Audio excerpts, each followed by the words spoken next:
አራት ነጥቦች ማንሳት ፈልጋለሁ። የመጀመሪያው ለምንድነው እምነትን ቅድሚያ ልንሰጠው የሚገባው?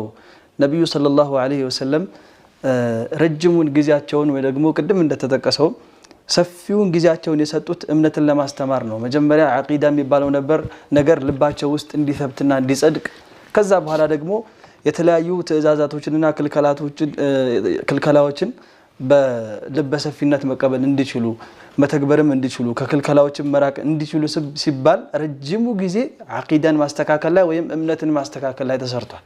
አንዱ ዋና ጉዳያችን ይሄ ነው የምናነሳው።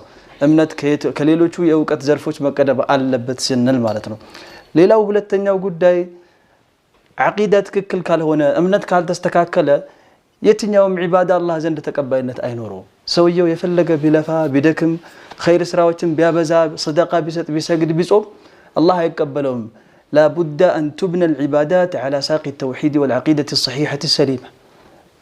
عبادة مبال أملكهم مبال نجر بمولو تككلني عقيدة لا يتجنبها مهنا اللبت. لما السالي كفاروች بنوسد دنيا لا የተለያዩ ኸይር ስራዎች ሊሰሩ ይችላሉ አይደለም እንዴ?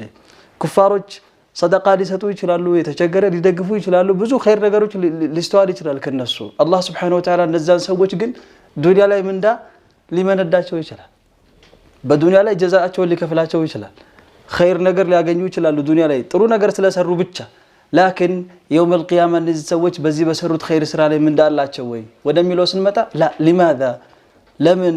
ምክንያቱም ይሄ ሁሉ ዒባዳ እኛ ብንሰራው በተስተካከለ ንያ ብንሰራው እነዚህ ነገሮች እኮ ዒባዳ ውስጥ ቢገቡ ነበሩ።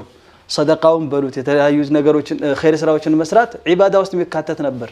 ነገር ግን እነዚህ ኩፋሮች ትክክለኛ የሆነ እምነት ላይ ስላልገነቡት አኺራ ላይ ምንም አይነት ነሲብ ወይም ድርሻ አይኖራቸውም እዚህ ለሰሩት ኸይር ስራ ዱንያ ላይ ሊመነዱበት ቢችሉም እንኳን ማለት ነው።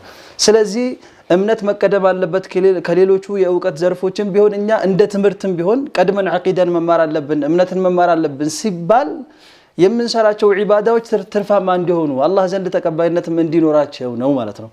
ሶስተኛው ሌላው ጉዳይ ደግሞ ከዚህ ጋር ተያይዞ የሚነሳው ነገር አቂዳ ወይም ደግሞ እምነት የሚባለው ነገር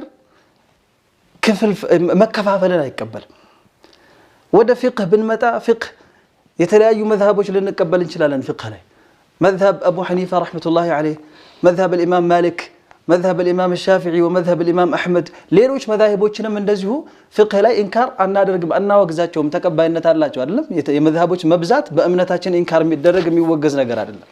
ወላኪን ወደ ዓቂዳና ወደ እምነት ጉዳይ ስንመጣ አልዓቂደቱ ላ ተቅበሉ ተዓዱድ ቀውለን ዋሒደን፣ መከፋፈል አትቀበልም። ዓቂዳ ወይም እምነት የሚባለው ነገር